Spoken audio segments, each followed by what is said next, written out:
Mi nombre es Bárbara Fuentes, voy a dar la bienvenida de parte de la Escuela de Comunicaciones y Periodismo de la Universidad Adolfo Ibáñez. Les damos a todos la bienvenida a esta nueva sesión en este ciclo de presidenciables que realizamos con el Magíster de Comunicación Estratégica. Nos acompaña hoy día también su director, Max Colodro, y el candidato presidencial del Partido Republicano, José Antonio Kast, a quien le agradecemos, por supuesto, su participación. Vamos a empezar. Esto es una entrevista que vamos a hacer con Max. Y al final, si nos queda algo de tiempo, los vamos a invitar a quienes nos están escuchando a que realicen preguntas por el chat. Si estamos cortos de tiempo, bueno, le puede servir después para un entrenamiento, una futura nueva entrevista o debate. Así que partimos, Max, te dejo la palabra. Muchas gracias, Bárbara, y gracias especialmente a José Antonio por la posibilidad de conversar con él en esta nueva elección presidencial, donde se presenta por segunda vez como candidato a la presidencia, además en un momento muy particular, un Chile muy distinto al del año 2017, para que estamos con cosas. No nos habríamos imaginado que nos íbamos a encontrar 4 años después con una candidatura de José Antonio Kast en un Chile tan distinto. Y por lo tanto creo que tiene mucho sentido el poder conversar, el poder aclararle a la gente que nos está acompañando, alumnos, académicos, gente interesada, hombres y mujeres interesados en el futuro del país, que ven en esta posibilidad, en este diálogo con José Antonio, una opción para poder ir clarificando también sus opciones de cara a la elección del 21 de noviembre. Quiero darle especialmente las gracias a la Escuela de Periodismo y al magíster, al equipo del Magíster de Comunicación Política y Asuntos Públicos por la buena disposición a organizar en conjunto con nosotros estos diálogos, estas conversaciones con los candidatos. Y para no perder el tiempo, dado que efectivamente José Antonio tiene hasta las 8 un punto, vamos a tratar de ser súper puntuales con eso. Quiero partir, José Antonio, preguntándote lo más obvio, lo más general. ¿Cuál es el sentido que tiene para ti esta candidatura presidencial en el contexto del Chile en el que estamos viviendo hoy día, con estallido social, con pandemia, con una crisis social y económica bien compleja, en un momento además en el que el país tiene definiciones bien de fondo, estamos frente a alternativas y disyuntivas bien sustantivas, con un proceso constituyente en marcha, además bien complejo? ¿Qué sentido puede tener para la gente que está de alguna manera expectante, mirando lo que ha sido el país en estos últimos 2 años, la candidatura del Partido Republicano y la candidatura de José Antonio Kast? Bueno, primero agradecer la invitación, siempre es un gusto poder participar con ustedes, agradecerle a la universidad que también me ha acogido para dar charlas a jóvenes en otras oportunidades. Recuerdo muy bien cuando tuve un percance no menor en una universidad del norte, que posterior a eso me invitaron a conversar, a debatir a la universidad, y eso habla muy bien de ustedes como institución, así que muchas gracias. Y más agradecido por estar entrevistado por ustedes dos, grandes figuras públicas, así que muchas gracias. ¿Y cuál es el sentido? Bueno, precisamente que confrontemos qué proyecto de país queremos. Tú bien lo mencionabas, yo me presenté hace 4 años a la presidencia con un programa de gobierno que, si ustedes lo leen hoy, podrían decir qué increíble. Muchas de las cosas que se plantean en ese programa de gobierno, en esa candidatura que me tocó encabezar esa vez como independiente, no como presidente de un partido o representante de un sector político, si se hubiesen escuchado o se hubiesen aplicado algunas de las cosas que nosotros planteábamos en ese momento, quizás Chile hoy día no estaría saliendo de este proceso constituyente que ha tenido de dulce y de agraz. Yo me la jugué por el rechazo, los otros candidatos se la jugaron por el apruebo, y lamentablemente lo que hemos visto desde la Convención Constituyente nos está dando la razón respecto de lo que nosotros planteábamos, y yo me habría encantado equivocarme de lo que nosotros planteábamos y que iba a ocurrir. Lo mismo con el aumento de cupos parlamentarios, que se dijo esto va a acercar la política a la gente, va a mejorar el trabajo legislativo, y en el tiempo nos damos cuenta que no. Entonces tiene todo el sentido seguir avanzando en un proyecto político. Algunos decían, no, esta es una aventura personal de un candidato que juntó las firmas y se quiere presentar. No, esto es un proyecto político que trasciende lo que fue la candidatura presidencial independiente que yo dirigí el 2017 y va a trascender también esta. Más allá de si nosotros ganamos o no ganamos, este es un proyecto político que llegó para instalarse en Chile, el Partido Republicano, y esperamos que continúe. Hoy día nos vemos afectados no solamente por los resabios de lo que fue la violencia del 18 de octubre, de lo que es la pandemia que nos sigue acompañando, sino de otros temas que nos complican como país, como es el terrorismo en el sur, la instalación de organizaciones criminales, como lo ha señalado la Fiscalía, un proceso de migración que más allá de lo que uno puede opinar, ¿no es cierto?, nos está afectando como país, y el tema económico que está latente. Por lo tanto, este es un proyecto que no se acaba aquí, gane o pierda. Nosotros queremos representar a una cantidad de chilenos que no tienen voz, que no ven que se opere con sentido común, ni se use la razón muchas veces para enfrentar los problemas que tenemos en Chile. Bárbara. José Antonio, ya vamos a entrar como en el cómo se logra todo eso después de este diagnóstico que tienen ustedes y que es bastante claro, porque también es interesante conocer cómo van a hacer todo esto que pretenden, o sea, que tienen en mente. Pero yo estaba leyendo su programa de gobierno, un lenguaje es bien duro, no sé si bien dura la palabra, pero no, como que no hay medias tintas. Habla, por ejemplo, y cito, se siguen poniendo una agenda ideológica que nadie respalda, o también habla de, comillas, necesitamos un presidente a quien no le tiemble la mano, o en otra frase, comillas, un mensaje que no tenga miedo de identificarse con principios y valores, que no esté acomplejado, buscando caer en la vida a todo el mundo, etcétera, etcétera. Mi pregunta es, ¿cómo compatibilizar estas ideas con las transformaciones que pidió una parte importante del país en octubre, y que, bueno, que también lo manifiestan en distintas encuestas, en sondeos de opinión pública, y que, bueno, parte de esas transformaciones se están encauzando a través del proceso constituyente, que yo sé que usted rechazó, pero de todos modos, ¿cómo compatibilizar esto, este lenguaje y estas ideas que están en su programa, con personas, con ideas de personas que sí quieren hacer cambios, que consideraban que el país necesitaba inventar en algunos temas? Primero, aclarar que no es que nosotros no queramos que se realicen cambios. Sí, es evidente que las sociedades cambian y hay algunos temas de políticas públicas que necesitan actualizarse, que necesitan modificarse, pero de ahí a decir que necesitamos refundar Chile y que los últimos 45 años han sido en vano, yo estoy muy distante. Y otra cosa que sucede muchas veces es que por decir las cosas por su nombre, uno escucha, no, es muy duro en la manera de expresarlo. Yo pienso que la política se ha distanciado de las personas porque precisamente no han dicho las cosas por su nombre y no han cumplido las promesas que se han planteado a la ciudadanía. Y hoy día, en las mismas encuestas en las cuales yo no tengo tanta confianza, señalan que el grupo más desprestigiado en Chile es el que representan los políticos. Y yo soy político y me da lástima, o sea, me preocupa que esta actividad que es tan noble como la docencia, como el emprendimiento, como cualquier actividad del ser humano, esté tan desprestigiada. Y está desprestigiada precisamente porque no se habla con la verdad. Y a veces la verdad duele y hay que decir las cosas por su nombre. Yo en general hablo claro, no uso la fake news, no uso la mentira. Puede que algunas cosas de las que yo diga no le gustan al otro, pero siempre estoy dispuesto a debatir, siempre estoy dispuesto a contestar lo que se me pregunta, siempre con el uso de la razón, el sentido común, y trato de ser siempre respetuoso.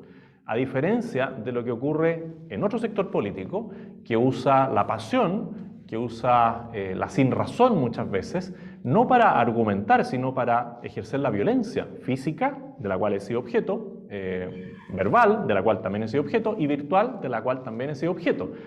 Yo entiendo que alguien pueda pensar distinto a mí, pero lo que no entiendo es que no se pueda debatir, y para debatir hay que hablar las cosas, hay que decir las cosas por su nombre.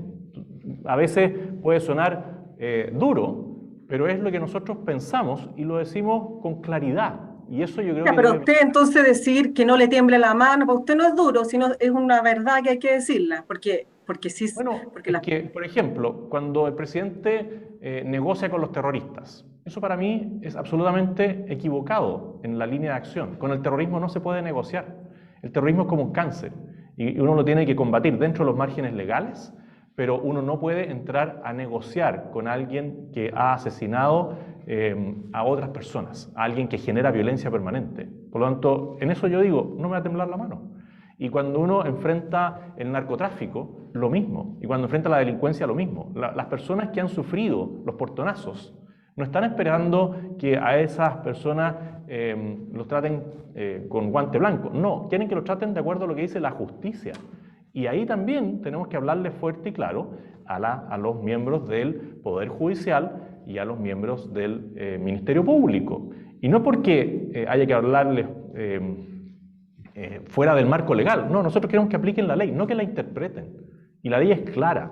Y eso es lo que en Chile no se ha cumplido en todo el espectro, desde la ley del tránsito hasta la Constitución.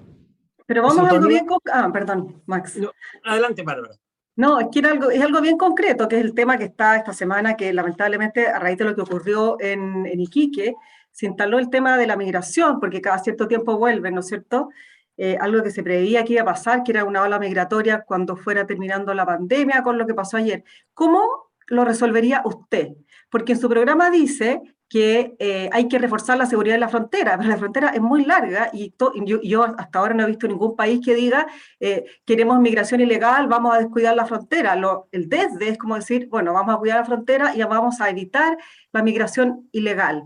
Pero ya que estamos en esta situación donde entraron muchas personas y está pasando este problema de asentamientos de migrantes que han llegado y que no tienen dónde dormir ni qué comer, y que hay problemas con la ciudadanía, en este caso específicamente de Iquique. ¿Cómo lo haría usted?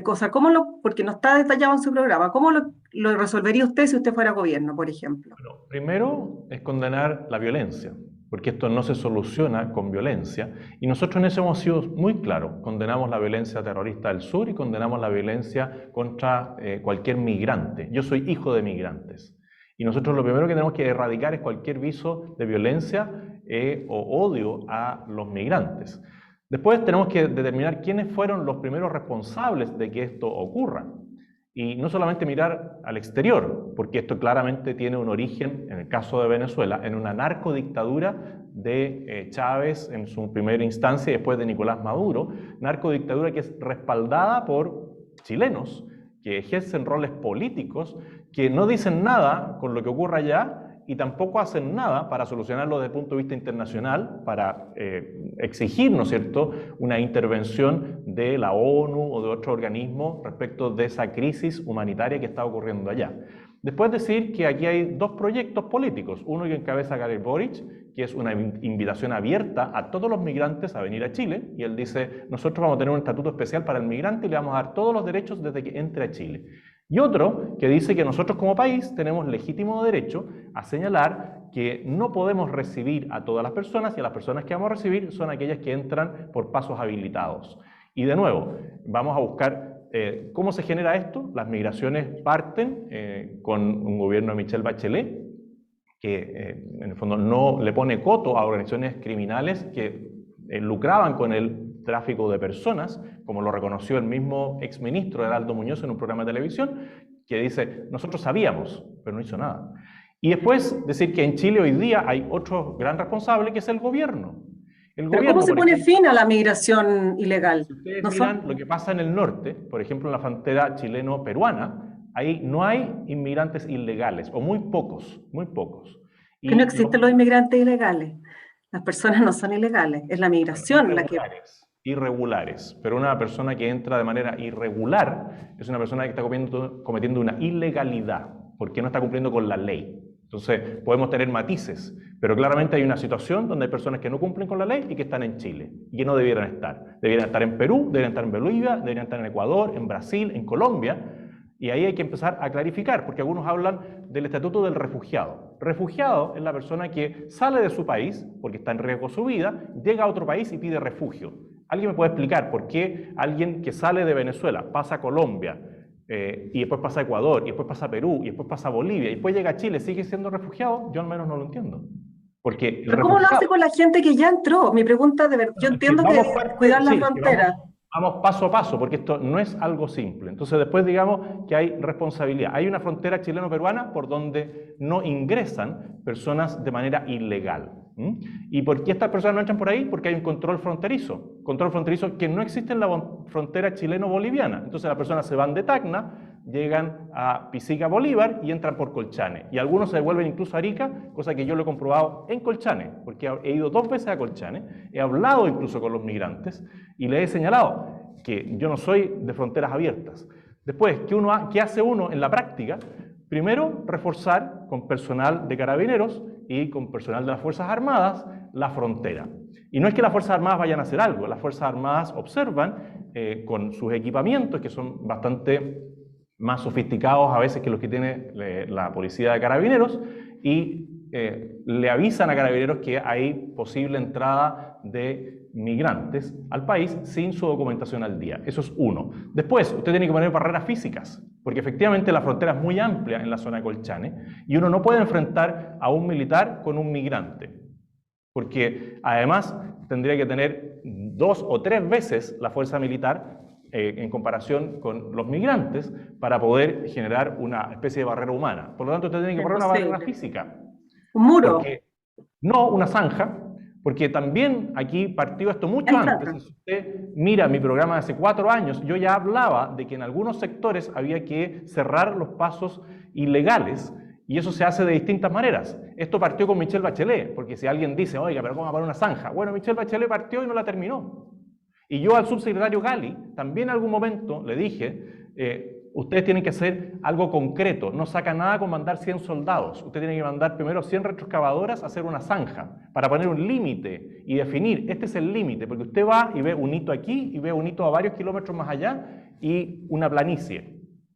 Y eso ha generado de antes contrabando, narcotráfico y una serie de temas asociados a las organizaciones criminales, y nadie le pone atajo. Entonces, cuando uno le dice al subsecretario, mire, aquí usted puede hacer esto, y no hacen nada, bueno, hay una negligencia importante del actual gobierno, que no quiere enfrentar la situación. Después, yo no sé hay zanjas actualmente, pero la pregunta es ¿qué hacemos con los que ya entraron, con los que están en la plaza en Iquique? Lo primero que tiene que hacer es evitar que sigan ingresando, porque entran todos los días entre 200 y 300 personas de manera ilegal, y esto va increciendo. Cuando ya cruzan, usted le va a facilitar la bajada de Iquique o lo va a mantener arriba en un recinto provisorio, porque nosotros hemos señalado que se puede instalar un recinto provisorio para que las personas tengan techo, comida, atención de salud si es que es necesario, pero solamente hasta que sean expulsados de Chile. Porque cuando ya bajan, y antes los bajaban en buses, los instalaban en una residencia sanitaria, y después de ahí nadie controlaba nada. Bueno, eso a mi juicio no es hacer lo que corresponde a la autoridad. Y nosotros tenemos que hacer un cambio ahí. Las personas, cuando no habían buses que los trasladaban a Iquique, bajaban, y no bajaban caminando, bajaban en transporte irregular. Bueno, alguien controló a los transportistas irregulares que bajaban de Colchane a Huara y de Huara a Iquique. Se volcó un vehículo, y no era un vehículo de locomoción colectiva regular, era irregular. ¿Y la autoridad no sabe que eso ocurre? Si es cosa de ir a Huara, yo invitaría a las personas a conocer la realidad, que vayan a ver cómo es Colchane, que vayan a ver cómo es Huara y cómo es la bajada. Las personas no caminan 200 kilómetros para llegar a Iquique, eso es falso. Entonces usted los repatriaría, digamos, esa es la migración, personas que entraron de forma irregular, para afuera. No para afuera, es decirle, mire, usted llegó de Bolivia, bueno, primero aquí hay un tema internacional, que no es solamente responsabilidad de Chile. ¿Dónde están las Naciones Unidas que hablan tanto, ¿no es cierto?, del respeto a los derechos humanos? ¿Dónde están las Naciones Unidas representándole a Maduro lo que está haciendo? ¿Dónde está la alta comisionada de los derechos humanos, Michelle Bachelet? Que yo tengo muchas fotos donde ella se saluda sonriente con Nicolás Maduro. Nicolás Maduro que viaja en aviones de lujo por el mundo y nadie le representa nada. Entonces, ¿dónde está esa organización internacional que se supone que vela por la defensa de los derechos humanos de las personas? No están. Después hay que ver con los países vecinos, porque aquí claramente las personas pasan por Bolivia. Yo no sé si pagarán a alguien, ¿no es cierto? Porque curiosamente en Bolivia pareciera ser que nadie les pregunta nada. Bueno, ¿qué está pasando en Bolivia? ¿Dónde están las denuncias de Chile a los organismos internacionales para decirle, oiga, aquí hay un flujo de personas por un país vecino a las cuales no se les controla? Personas que pasaron por Perú, personas que pasaron por Ecuador, personas que pasaron por Colombia. ¿Quién controló la situación de cada una de estas personas? Después llegan a Chile sin identidad conocida, porque dicen, yo soy refugiado. Muéstrame algún documento. Bueno, si yo fuera autoridad, le diría, mire, usted se va a quedar aquí con todas las condiciones que usted requiere, de techo, comida y salud, pero se va a quedar aquí hasta que yo sepa quién es usted. Porque usted también sabe, igual que yo, que tenía que pedir su visa en Venezuela, no acá. José Antonio, te quiero cambiar de tema, te quiero hacer una pregunta más política. ¿Tú no sientes que de alguna manera hay un riesgo alto para las ideas que tú representas y que tu sector de alguna manera representa, habiendo tomado la decisión de que la derecha ya compita con dos candidaturas presidenciales en un momento como el que está viviendo el país y con precisamente las definiciones que el país va a tomar en los próximos meses, que son definiciones muy fundamentales para el futuro? ¿Tú no sientes que hay de alguna manera, o que hubiera sido más lógico que en este contexto de definiciones tan de fondo, la derecha hubiera competido con una sola candidatura presidencial en vez de ir dividida y compitiendo entre sí? Nosotros nos sentimos que dividimos a la derecha porque tenemos un planteamiento muy claro y sentimos que el gobierno no ha hecho el trabajo. Si ustedes recuerdan, yo hace 4 años me presenté la primera vuelta y no habiendo pasado a la segunda, me dispuse y trabajé por la candidatura de Sebastián Piñera. Y esperé algo muy distinto de su gobierno. Dije, bueno, este es el segundo gobierno de Sebastián Piñera. Habrá aprendido de los errores anteriores, habrá aprendido a que hay que cumplir la palabra, a decir las cosas por su nombre y hablar con la verdad. ¿Vas a hacer lo mismo si es que Sichel llega? Es que hoy día yo creo que la situación es distinta. Yo creo que la situación es muy distinta y no está nada definido. Hoy día. No, yo estoy de acuerdo que no está definido, pero si se viene abierto. el caso, yo si se viene lo que el caso le he de que señalado pasa a es las Sichel. personas, sí, yo lo que le he señalado a las personas que uno puede conocer, ¿no es cierto?, del mundo más cercano a Sebastián Sichel, es que el adversario está al frente, es Boric. O sea, no es Boric, son las ideas de Boric. Yo conozco a Gabriel Boric porque ejercimos juntos como parlamentarios. Yo no tengo un reproche personal hacia él, tengo un reproche hacia las ideas que representa. Él salió electo de una primaria con el Partido Comunista y yo lo he señalado, es un Jadwe con otra cara, más moderno, más joven, pero representa las mismas ideas añejas. Por lo tanto, el adversario está ahí. Yo no logro entender por qué no enfrentarlo claramente desde la posición de Sichel como lo hacemos nosotros. Porque hay que desnudar a veces. ¿Tú sientes que Sichel no lo ha enfrentado como debiera? ¿No ha sido claro? Yo creo que han habido discusiones, pero son discusiones menores. Si tiene título o no tiene título, si tiene experiencia de vida o no tiene experiencia de vida. No ha ido a la definición de por qué la izquierda ideológica le hace tanto daño a un país como el nuestro. El ejemplo está a la vista. Está en Argentina, está en Nicaragua, está en Venezuela, más antiguamente está en Cuba, que son realidades políticas que ellos apoyan. Uno puede ver los tweets, si esto no es inventar noticias, puede ver los tweets donde Gabriel Boric se lamentaba, ¿no es cierto?, de la partida y le manifestaba su reconocimiento a un dictador como Castro. Bueno, entonces, en el tema del 10%, más allá de que ya es ley y que yo no critico al que lo haya retirado, más allá de si es una autoridad de gobierno o no es una autoridad de gobierno, porque ya es ley. O sea, la persona toma una decisión personal, pero que sigue siendo una mala política pública. Pero en el debate yo hice varias consultas al candidato Boric respecto al tema de la inflación y no contestó. Yo habría esperado que la persona que tengo al lado le diga, oye, ¿por qué no contestas la pregunta de la inflación? O se la vuelve a reiterar, porque es muy importante. Esas son las definiciones de fondo de cómo queremos que Chile progrese. Queremos un país en base al populismo, al clientelismo, al gobierno centralizado, a un país sin fronteras. Bueno, vamos a esos debates de fondo. Y en un eventual gobierno de Gabriel Boric, ¿cuál sería la forma? ¿Cuál es su proyecto? O sea, ¿cómo se articularían ustedes como oposición junto con la derecha, por carriles aparte, con la derecha, con la centro derecha, digamos, la que van divididas ahora. Perdón, eso es en el caso eventual de que ganara En un Gabriel Boric. eventual caso, claro, en una posibilidad, hoy día es el que está liderando la encuesta, nadie sabe realmente lo que va a pasar, pero hoy día va el que va primero, digamos. ¿Qué Bueno, harían ustedes? ¿Se el juntan con...? el Partido Republicano tiene una identidad muy clara. Y si es que se diera esa situación, que yo espero que no se dé, de un eventual gobierno de Gabriel Boric, nosotros seríamos una oposición clara a un proyecto político que, a nuestro juicio, le hace daño al progreso y el desarrollo de nuestra patria. Eso no lo hemos visto en la derecha actual, ¿ah? En el concepto de derecha actual, porque es bastante antiguo el concepto. Nosotros hablamos más del sentido común. Algunos dicen, no, mira, es que tú representas a la derecha o a la derecha más dura. Yo no me siento ni duro ni de derecha tradicional. Yo soy una derecha del sentido común, que usa la razón, que dice las cosas por su nombre. Y eso es lo que tiene que haber identidad. Las personas hoy día miran a algunos sectores políticos y dicen, pero si son todos iguales. ¿Qué los diferencia? Es súper claro que hoy día la cantidad de representantes que existen en el Parlamento, que tenga el gobierno en el Parlamento o la oposición en el Parlamento, son súper importantes para llevar adelante diferentes proyectos. Este gobierno lo ha visto desde el día 1. ¿Quiénes son sus cartas? Si nos puede, denos nombres. ¿Quiénes son sus cartas como que dice ya, nuestra apuesta está en tal región, tal persona, en tal distrito, tal otra? A ver, esto está muy abierto, porque es un resultado, si yo obtengo, no sé, el 10% de los votos, otros resultados si obtengo el 15% de los votos, otros resultados si yo obtengo el 20% de los votos, porque esto está entrelazado. Si al candidato presidencial le va muy bien, lo más probable es que a la lista parlamentaria que apoya al candidato presidencial también le vaya bien.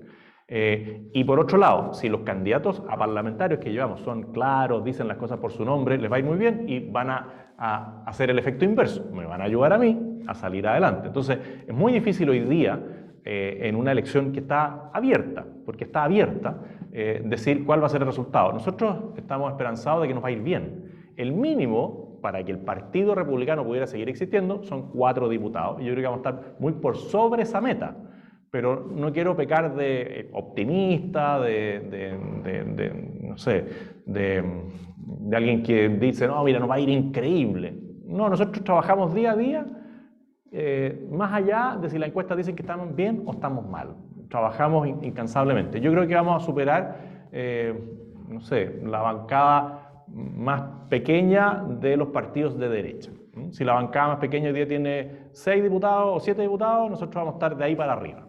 Y en el Senado, que no se renueva completo, lo sabemos, pero ¿tienen Nosotros alguna llevamos proyección? candidatos en 2 regiones como Pacto Frente Social Cristiano, llevamos candidatos en la región del Biobío y en la región metropolitana, porque también somos realistas, ¿ah? Y tratamos de concentrar nuestras fuerzas donde teníamos más posibilidades.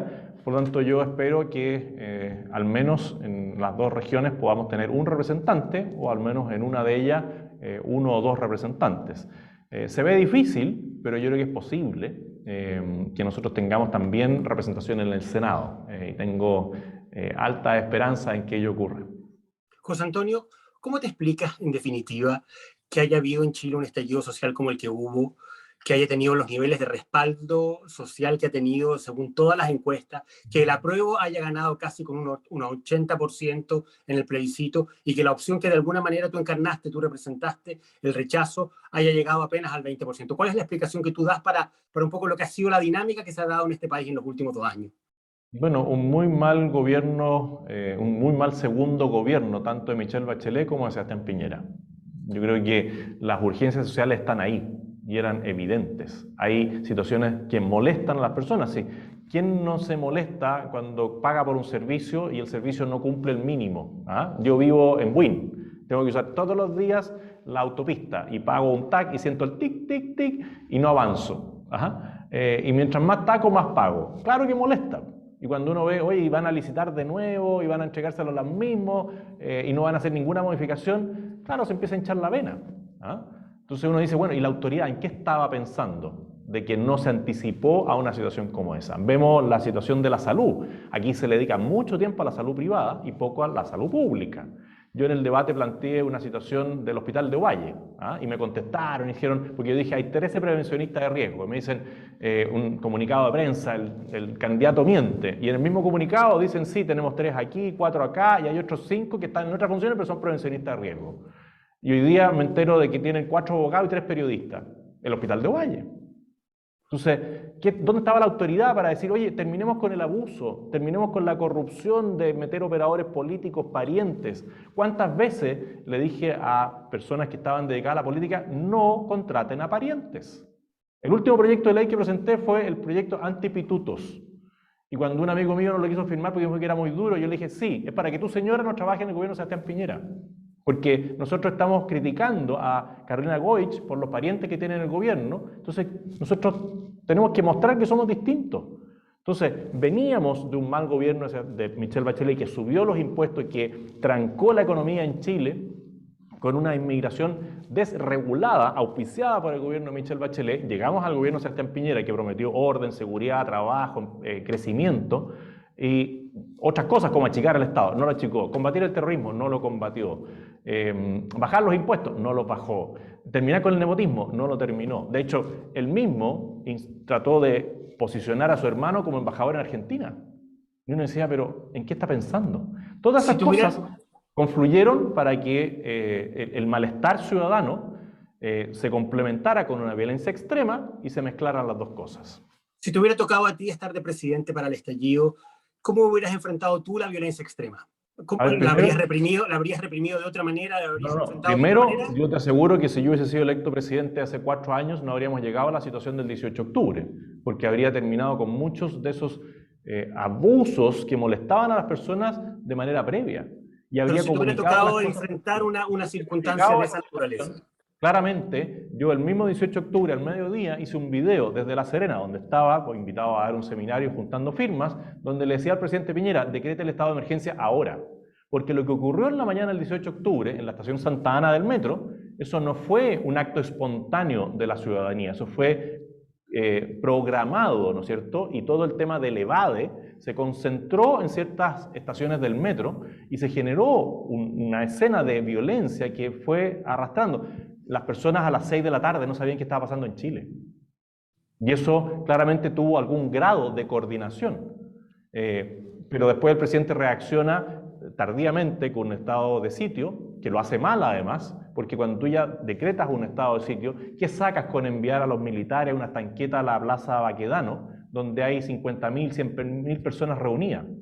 Eso no tiene ninguna racionalidad.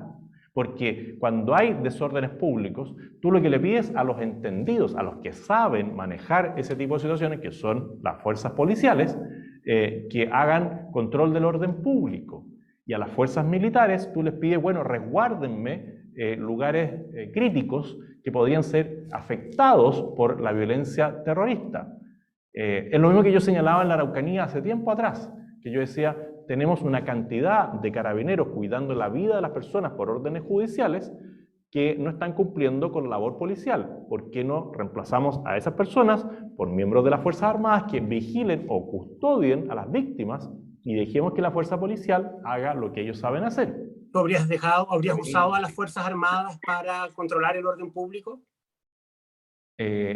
Habría tratado de evitarlo lo más posible, porque las Fuerzas Armadas no están preparadas para el control del orden público. Y salvo que tú los prepares para una situación como esa, no tiene mucho sentido sacar a las fuerzas militares para el control del orden público. José Antonio, usted es bien crítico del gobierno, ya lo sabemos, pero la pregunta es, ¿cómo evalúa la gestión de la pandemia? Ya que estamos saliendo incluso ahora del estado de excepción. Sí. Al igual que evalué bien la respuesta al terremoto que le tocó a Michelle Bachelet, pero toda la reconstrucción le tocó al gobierno de Sebastián Piñera y lo hizo bien, y en eso nosotros sabemos reconocer las cosas que hacen bien. Y en la pandemia lo mismo. O sea, claramente el presidente Piñera organiza bien, administra bien, ejecuta bien cosas puntuales como el terremoto, el rescate a los mineros y el tema de la pandemia. Pero de manejo político, claramente no pareciera ser que no sabe o no se deja complementar porque es una persona inteligente y claramente se debería haber dejado complementar, quizás por otras sensibilidades, que no hizo. Yo planteé, cuando le di el apoyo y me dijeron, oiga, ¿pero qué le pidió? Bueno, que en algunos momentos nos escuche, que contraste lo que está haciendo con lo que nosotros también evaluamos. Nunca tuve una reunión con el presidente Sebastián Piñera. Y no es que ande llorando y ¿Se se le no, ya no pidió? lo recibí. ¿Ah? ¿Le pedían reuniones específicas? ¿Le pedían reuniones para...?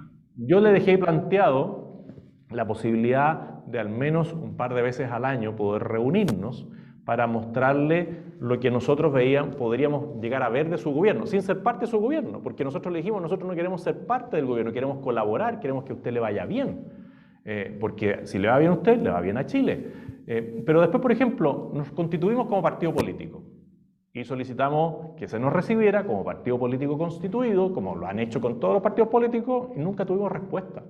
Nosotros le hicimos planteamientos concretos post 18 de octubre en temas de manejo de violencia, en temas económicos, en temas sociales, y a todos los planteamientos que hicimos nunca tuvimos una respuesta formal del gobierno.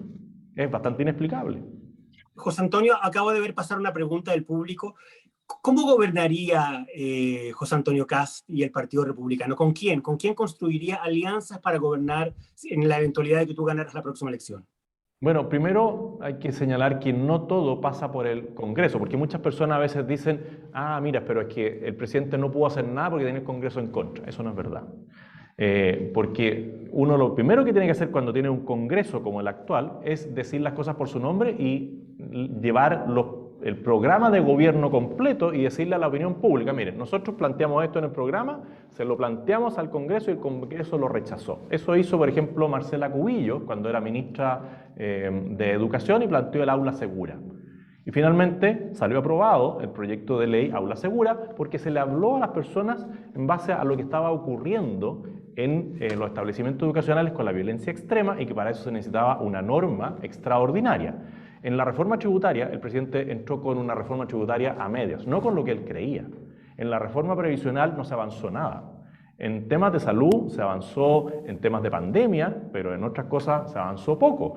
Por lo tanto, no se gobernó con las ideas propias y se terminó patentando el 15 de noviembre del año 2019 la entrega de la Constitución, que era algo que venía en el programa de Guillé, no en el programa de Sebastián Piñera. Por lo tanto, uno tiene que gobernar con identidad propia y explicarle bien a la opinión pública por qué uno plantea algo.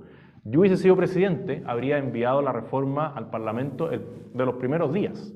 Decirle, mire, nosotros tuvimos ahora un Parlamento de 155 que no cumplió con los objetivos que se señalaron inicialmente, por lo tanto bajemos el número a lo que había o menos. Pero enviemos el proyecto y hagamos que las personas discutan en el Congreso y que la opinión pública se entere quién es quién. Eso no se hizo. No se levantó ningún liderazgo nuevo, porque el presidente muchas veces toma todas las decisiones, no potencia nuevos liderazgos. Nosotros si somos gobierno vamos a potenciar nuevos liderazgos y se van generando mayorías. ¿Pero con quién? La pregunta que se refiere Max es como, ya, usted dice, el Congreso no pasa todo por el Congreso, tenemos un gobierno, mostrar los proyectos a la opinión pública. ¿Quién sería su ministro de Hacienda, por ejemplo?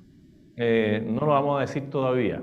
Tenemos ¿Con qué otros partidos, además del Partido Republicano, gobernarían? Hay partidos con los cuales compartimos. Los partidos hoy día tienen menos fuerza de la que tenían antes, pero tienen.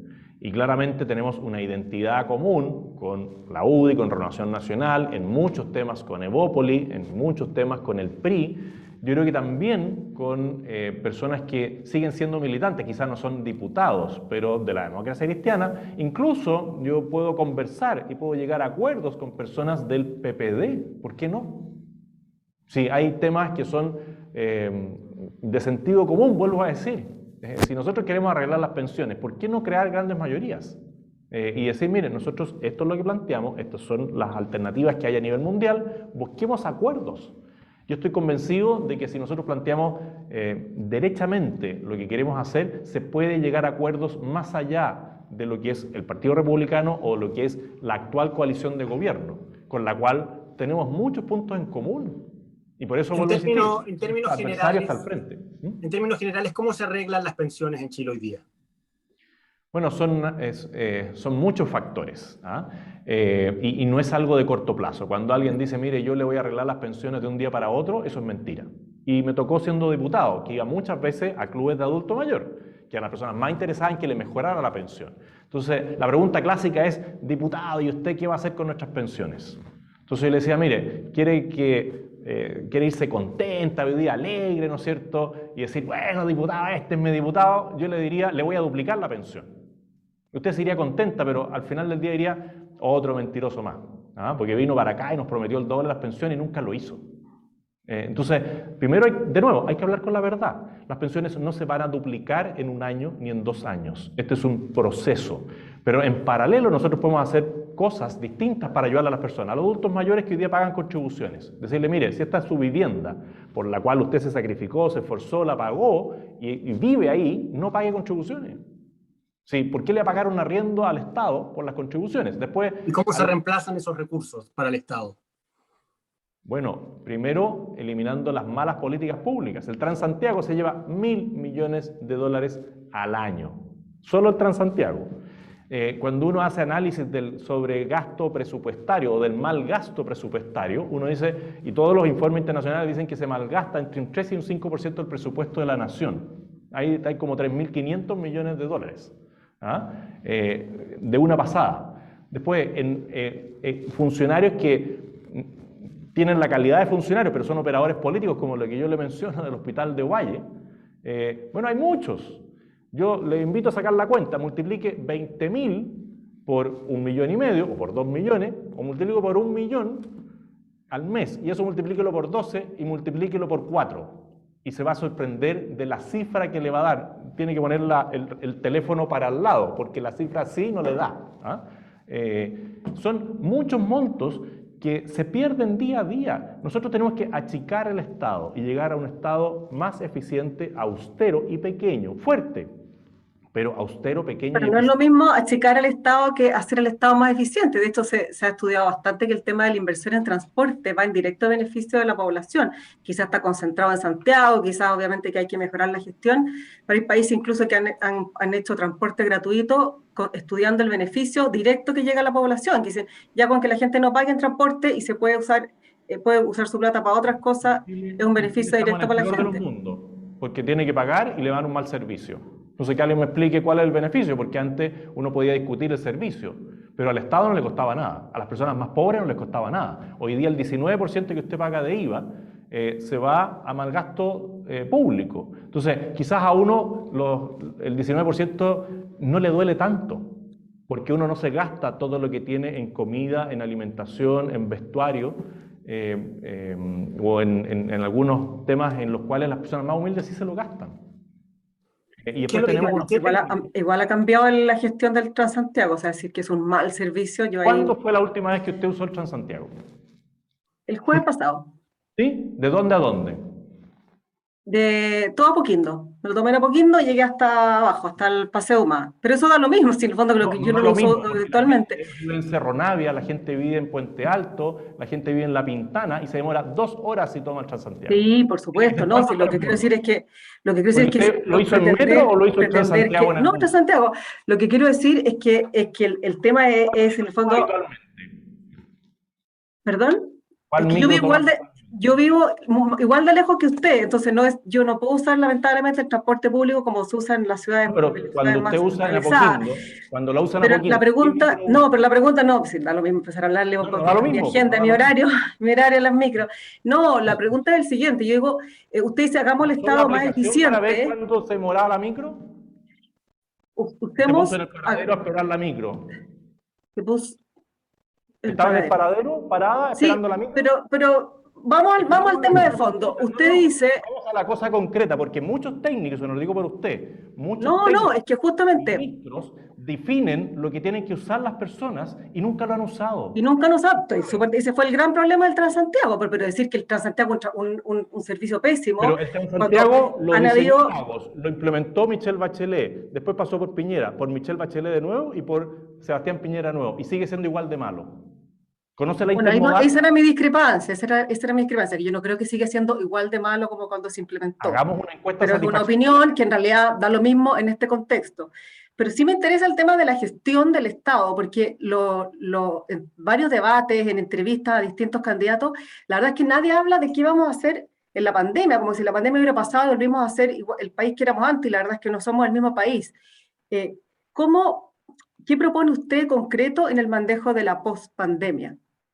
Bueno, tenemos primero que tener claro de que aquí estamos en un tema bastante catastrófico desde el punto de vista sanitario, porque todas las operaciones o todos los procedimientos sanitarios que no decían relación con la pandemia fueron postergados. Todos los tratamientos de los crónicos fueron postergados. Por lo tanto, tenemos que tener un plan especial para enfrentar el post-pandemia, para ponernos al día de nuevo de todo lo que habíamos logrado y que lo perdimos. Hoy día las listas de espera son más altas, el tema de los crónicos es más complejo que antes y eso va a requerir mayor cantidad de profesionales para enfrentar lo que estamos haciendo, pero profesionales, médicos, TENS, no operadores políticos. Entonces lo primero que vamos a hacer es hacer un catastro de las personas que hoy día están en el área salud y que no prestan un servicio real a las personas. La cantidad de camas clínicas que hoy día están ocupadas por casos sociales, que uno los puede abandonar, pero una cama clínica vale 100.000 pesos. Un caso social en la Fundación La Rosa puede ser de 30.000 pesos diarios. O sea, por cada cama de esas 2.000 o 3.000 camas que hoy día tenemos ocupadas en casos sociales, de nuevo, tome la calculadora, multiplique 2.000 camas por 100.000 pesos y después multiplique las 2.000 camas por 30.000 pesos. ¿Quién le devuelve esos recursos malgastados a la comunidad, a la sociedad? Si hay un derroche y una mala gestión en salud que hay que enfrentar.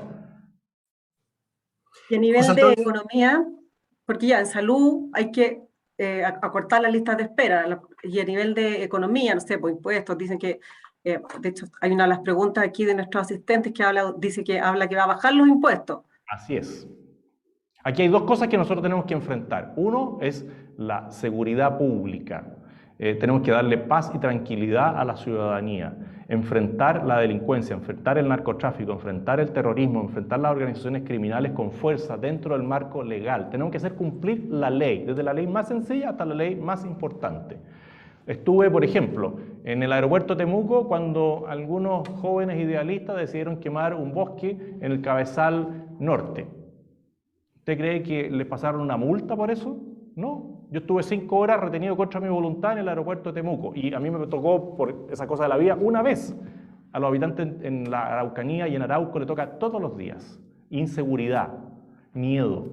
Eso hay que enfrentarlo. Y después de eso tenemos que eliminarle las barreras a los emprendedores para que puedan generar de nuevo trabajo, progreso, riqueza.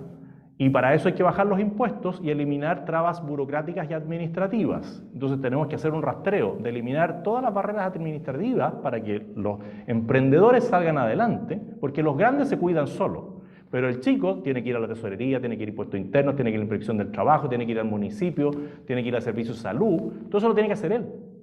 El Estado no le ayuda. El Estado no es un facilitador, es un mal socio. Y si nosotros cortamos el gasto político, también vamos a gastar menos. Y lo que tenemos que hacer es gastar menos, no necesariamente subir los impuestos para recaudar más y pagar ineficiencia. Y por eso decimos que es un círculo virtuoso. Cuando tiene seguridad y usted tiene menos burocracia y menos impuestos, el país crece. Por lo tanto, baja los impuestos y, curiosamente, recauda más. Perdón, ¿tú crees que efectivamente la mejora en la eficiencia del Estado alcanza? ¿Es suficiente en términos de generar recursos para poder financiar un programa de gobierno, por ejemplo? No, claramente no alcanza. ¿Y de dónde salen entonces? Nosotros necesitamos crecimiento. Nosotros necesitamos crecer. Cada punto de crecimiento son $700 millones al año. Y nosotros planteamos crecer en un 7%. Bueno, esos son más recursos. Eso complementado con la eficiencia del Estado, la disminución del tamaño del Estado, permite mejorar mucho el uso de los recursos públicos. Entonces, ¿necesitamos más crecimiento? Sí. Y para tener crecimiento necesitamos seguridad y baja de impuestos. Y necesitamos achicar el gasto público de todas maneras. Tenemos que mejorar la eficiencia de los programas públicos de todas maneras, y lo dice hasta el Banco Mundial. tenemos que evitar el derroche de nuestro presupuesto en los programas mal aplicados también. Entonces es una conjunción de factores, no es solamente eficiencia, no es solamente crecimiento, son cosas que se van uniendo para tener un buen resultado. Hay Ustedes diferencias han de hecho un programa, catastro, perdón. hay diferencias programáticas entre lo que estás planteando tú y el Partido Republicano y lo que plantea a su vez Sichel y Chile Vamos, o son más bien diferencias de estilo. Porque nosotros, por ejemplo, planteamos derechamente que vamos a bajar el IVA, que vamos a bajar el impuesto a la renta, que vamos a terminar con gran parte del pago de las contribuciones para algunas personas. Ahí tenés un ejemplo claro de que vamos a combatir el nepotismo y vamos a combatir a los operadores políticos y que vamos a combatir la corrupción. Eso yo te aseguro que el plan de gobierno nuestro es muy distinto al plan de gobierno de ellos. Entonces, es cosa de ir comparando. Si los planes hoy día, además, están por escrito, uno puede hacer una comparación, ¿ah? Y puede hablar en temas de seguridad, en temas tributarios, en temas de eficiencia del Estado, en temas de medio ambiente. Está por escrito. José Antonio, lamentablemente estamos llegando a la hora y vamos a ser respetuosos porque yo sé que se tiene que ir a las 8. En su programa, las preguntas del público creo que se han abarcado casi todas, en todo caso, pero en su programa hay varias medidas que dicen expresamente, y de hecho que son ideas del senador Manuel José Osandón. Dice, ideas como por ejemplo la creación del Ministerio de la Familia o la creación de oficinas de asuntos religiosos en todas las intendencias. Yo me imagino que se refieren, que ya no hay intendencia, pero bueno. ¿Se entiende en algo el punto? La pregunta es, ¿usted trabajó con él en este programa? No, pero es un programa público que él presentó en su candidatura presidencial a primarias hace 4 años atrás. Y hay ideas buenas en el Ministerio de la Familia, pero nosotros lo que planteamos es la reducción primero de los ministerios, de 24 a 12. Y dentro de esos, ¿no es cierto?, en vez de tener el Ministerio de la Mujer, el Ministerio de Desarrollo Social, uno puede decir, oiga, nosotros vamos a tener un ministerio que vea a la persona de manera integral. ¿Ah? Entonces, primero, disminuir la cantidad de ministerios a la mitad. Y después, en el tema de la Oficina de Asuntos Religiosos, claramente nosotros tenemos una mirada distinta a la que ha tenido el gobierno actual. Hoy día es una oficina de asuntos religiosos. Y para nosotros eso no cumple con las expectativas que tenemos para algo que para nosotros es muy importante, que es la libertad de culto. José Antonio, ¿cómo te explicas que Gabriel Boric vaya punteando en las encuestas? Bueno, que es algo momentáneo. ¿Ah? No, a ver, la izquierda en Chile tiene una votación, si eso es innegable. Nadie puede desconocer que las elecciones en Chile son bastante parejas. ¿Ah? Y eso lo hemos visto siempre. Entonces, claro, él es el candidato mejor posicionado del sector de la centro hacia la izquierda. ¿Ah? Por lo tanto, él la aglutina. Había otras candidaturas como la de Jasna Proboste, que yo creo que estaba pensada más para la lógica Lavín-Jadwe, y que al no estar ni Lavín ni Jadwe se queda con menos espacio porque le aparece Boric, que le come una parte de su electorado, y le aparece Sichel, que le comerá otra parte. Después tienes la de Meo, que claramente no ha logrado posicionarse, y después tiene la de Artés, que también tiene un proyecto bien claro, pero de muy poca adhesión por ahora. Uno nunca sabe aquí cómo cambian las cosas. Pero es el candidato mejor posicionado y la izquierda tiende a aglutinarse en torno a una figura, y en la derecha esto todavía no estaba, entre comillas, claro por las encuestas antes, y hoy día esas mismas encuestas que tenían claridad, hoy día están como diciendo, miren, no hay certeza. ¿Ah? ¿Y algo que le guste ¿No debilita al sector al final? ¿Perdón? ¿Eso no debilita, perdón, el que haya dos candidatos que Sichel no, se haya... yo creo que aumenta el potencial de votos. ¿Ah? Lo importante es que los que voten por Sebastián Sichel en la segunda vuelta, voten por mí. Vota 2, atrévete con Kast. Y para cerrar, ¿hay algo del programa del candidato Boric, que actualmente va primero en las encuestas, que usted rescata, que le dicen, este punto me parece interesante, me gusta? Mire, lo que he leído no me gusta nada. A lo mejor hay algo que no haya leído. ¿Ah? Siempre uno tiene que dejar el beneficio de la duda. pero claramente de lo que he alcanzado a leer y de lo que hemos podido debatir, porque lamentablemente Gabriel tampoco contesta todo lo que uno le pregunta. Él se hizo famoso en el último debate porque dijo, voy a acumular las preguntas. Y yo le dije, oye, pero ¿cómo es eso? Si la idea es que conteste las preguntas, no que las acumule, porque después no las contestó nunca. Todavía no sé qué piensa él respecto a la inflación en Chile. José Antonio, usted tiene seguidores bien militantes, por decirlo de alguna manera, en redes sociales. Usted participa en todas las redes, además muy activo, tiene hasta TikTok incluso.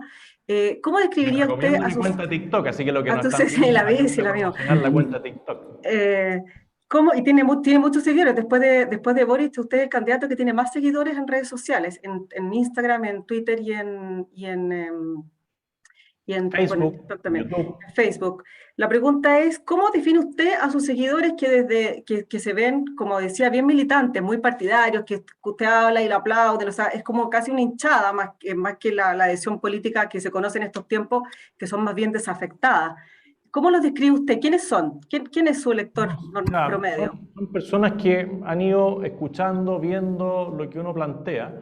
Yo lo que sí siempre señalo es que nosotros tenemos que usar bien las redes sociales. Las redes sociales no son para insultar, no son para desahogarse de una rabia. Así como uno le dice a alguien, si vas a tomar, entrega las llaves.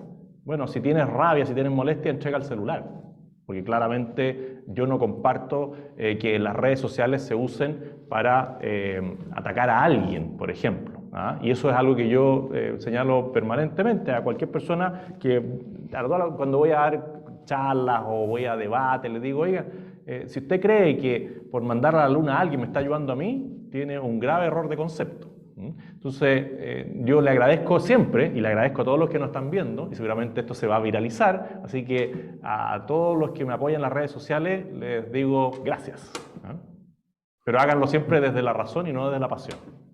Sin trolear, que se ve bastante. Bueno, ¿para qué le explico cómo me trolean a mí los partidarios de Gabriel Boric? Pero yo trato de no enganchar con nadie. Max, creo que estamos súper puntuales. Creo que ya estamos en la hora, así que vamos a ir terminando la entrevista. Te quiero agradecer, José Antonio, la posibilidad, la buena disposición a conversar con nosotros, a aclarar puntos de vista de tu visión del país, de tu programa. Quiero agradecerle también a la gente que nos ha acompañado, al público, alumnos, profesores, amigos de la universidad. Y quiero agradecerle también al equipo, como siempre, del Magíster en Comunicación Política y Asuntos Públicos por la oportunidad de organizar este ciclo de conversaciones con los candidatos presidenciales, a Bárbara por haberme acompañado. La verdad es un gran esfuerzo el que hacemos como escuela, como universidad, y creo que efectivamente en el ciclo del año 2017 y en este estamos haciendo un pequeñito aporte, un grano de arena a la clarificación, al debate respetuoso, al intercambio de ideas. Muchas gracias, José Antonio, y gracias a ti también, Bárbara, por habernos acompañado. Sí, muchas gracias, candidato, y los dejamos desde ya invitados para el próximo 27 de octubre a esta misma hora con el candidato Sebastián Sichel. Así que tengan una muy buena tarde. Gracias, José Antonio. Muchas gracias, y ya saben, voten 2 y voten podcast. Que estén muy bien. Buenas tardes.